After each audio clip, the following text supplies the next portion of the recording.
Africa is home to some of the world's fastest growing cities and unfortunately some of the most sophisticated criminal networks. From the streets of Lagos and Nairobi to the townships of Johannesburg and the Cape Flats of Cape Town, organized criminal groups have built powerful networks around drugs, extortion, robbery, kidnapping, trafficking, fraud, and the illegal economy. Some are street gangs.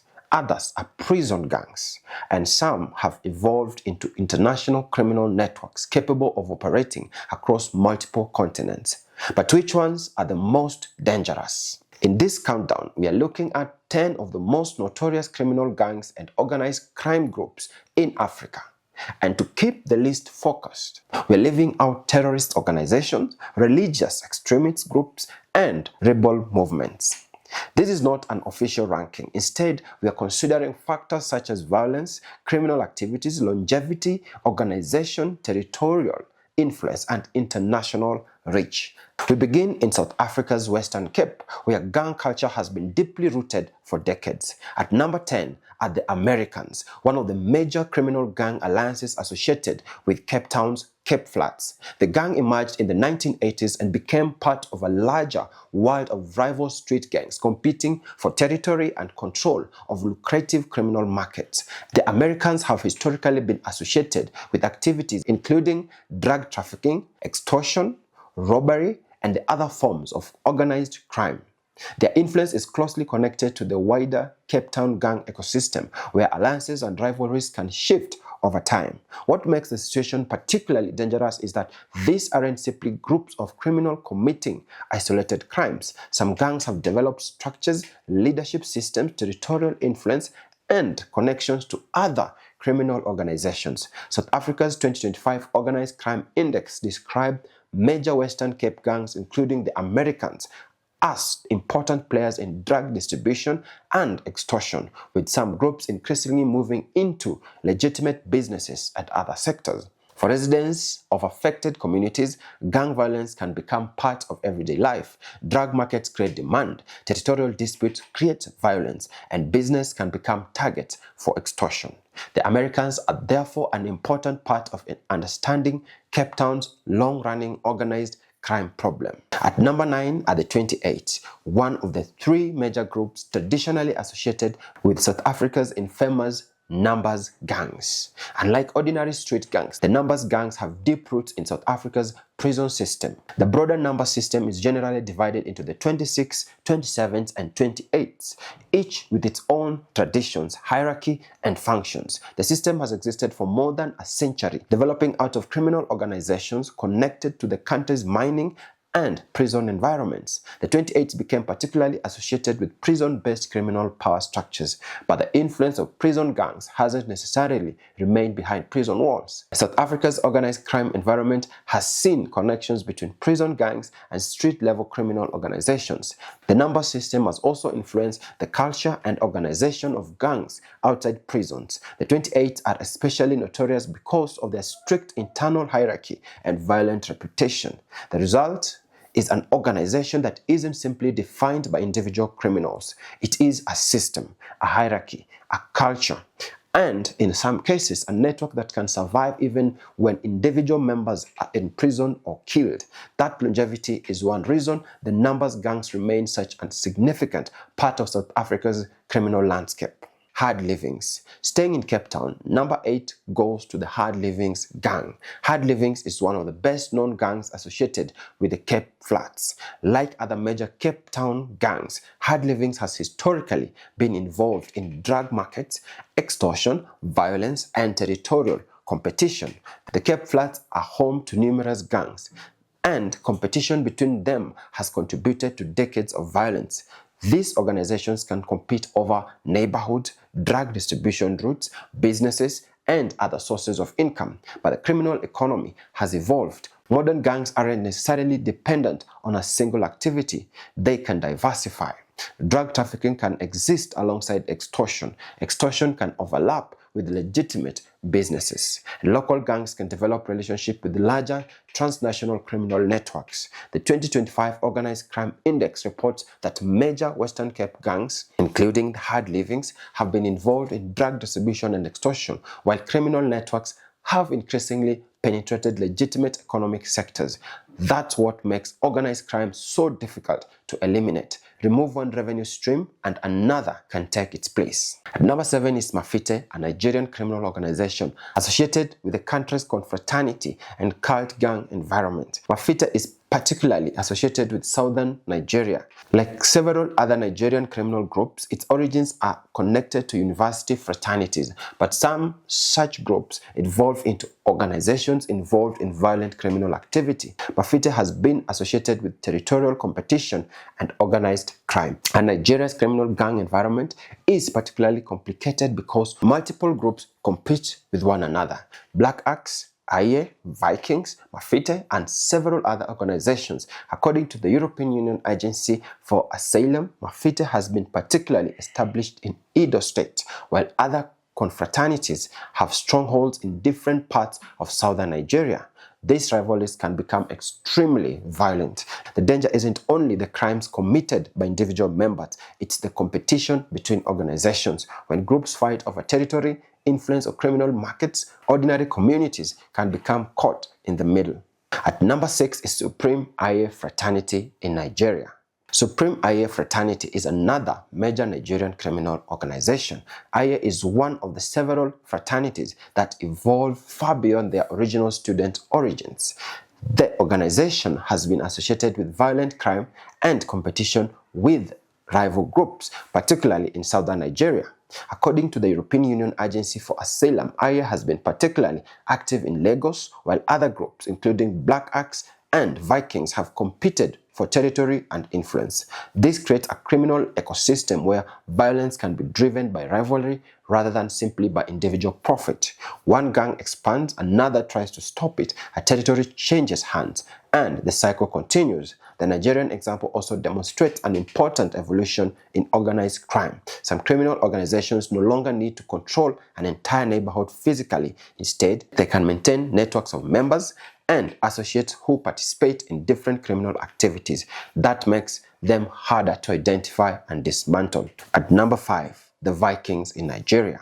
This is another notorious Nigerian criminal group, the Supreme Vikings Fraternity, commonly known as the Vikings.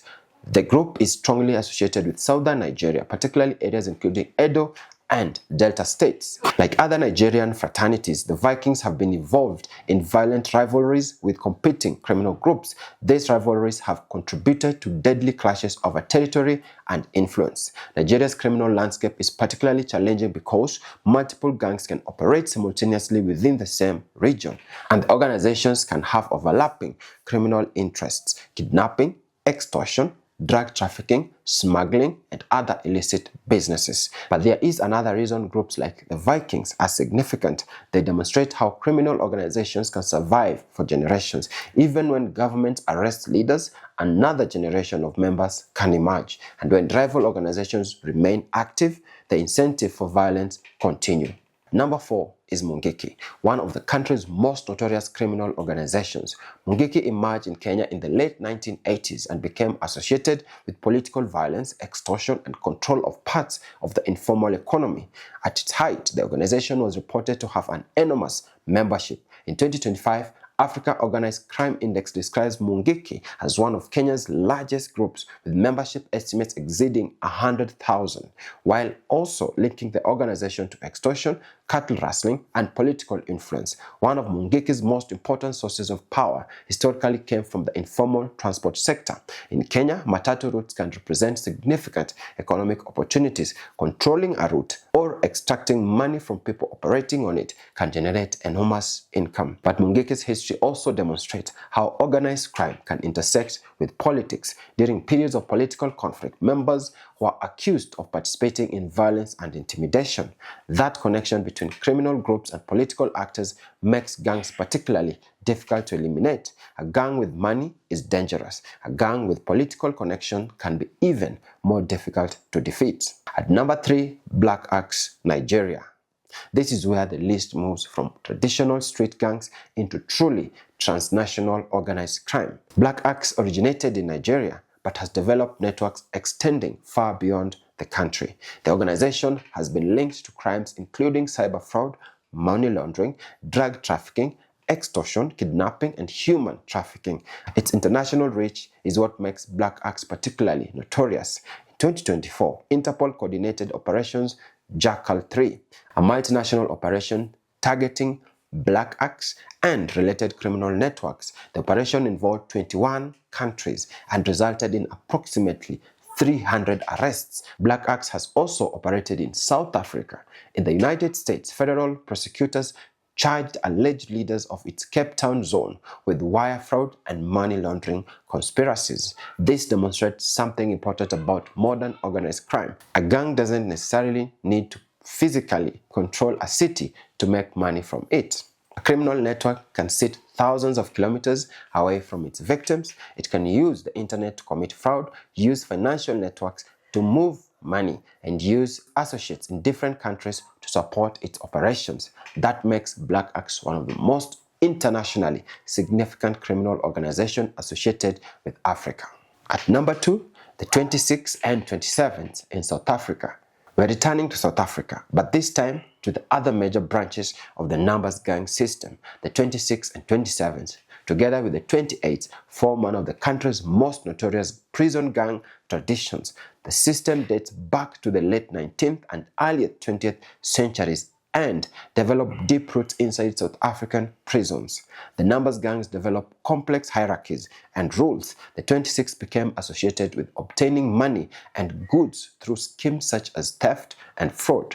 The 27th became associated with enforcement and violence within the broader systems, and the 28th developed their own distinct hierarchy and traditions. The important point is that these organizations created something resembling an underground institution. Members could be imprisoned for years and still remain connected to the gang, and their influence could continue beyond individual prison cells. South Africa's organized crimes research continues to identify prison gangs and their associated networks as major actors in the country's criminal environment. Their longevity is extraordinary. Many criminal gangs rise and disappear within a generation. The numbers gangs have survived for more than a century, and that brings us to number 1.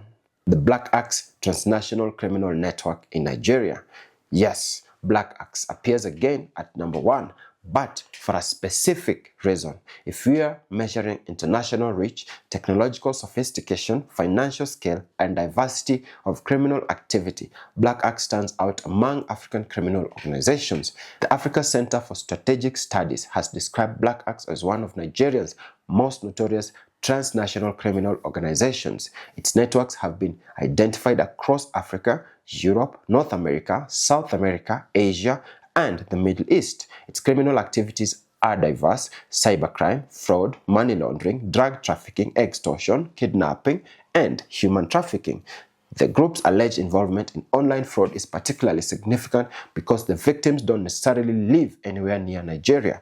A criminal can target someone on another continent without ever meeting them. Money can move through multiple jurisdictions, and criminal proceeds can be disguised through complex financial networks. In 2024, international authorities demonstrated just how seriously the organization is treated when Operation Jackal 3 targeted Black Axe-linked networks across 21 countries.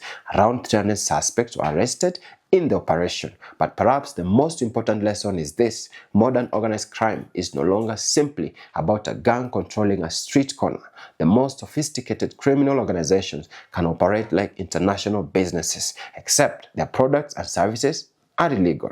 They can exploit technology, financial systems, corruption, borders, and vulnerable communities. And that is what makes them so difficult to defeat. So, those are the 10 of the most notorious criminal gangs and organized crime groups associated with Africa, from the Cape Flat gangs of South Africa to Kenya's Mungiki, to Nigeria's violent fraternity networks, and finally to the transnational operations associated with the Black Axe. If you enjoyed this video, subscribe to the channel, leave a comment telling us which African crime story should we cover next, and turn on the notification for more of our videos. Thank you for watching.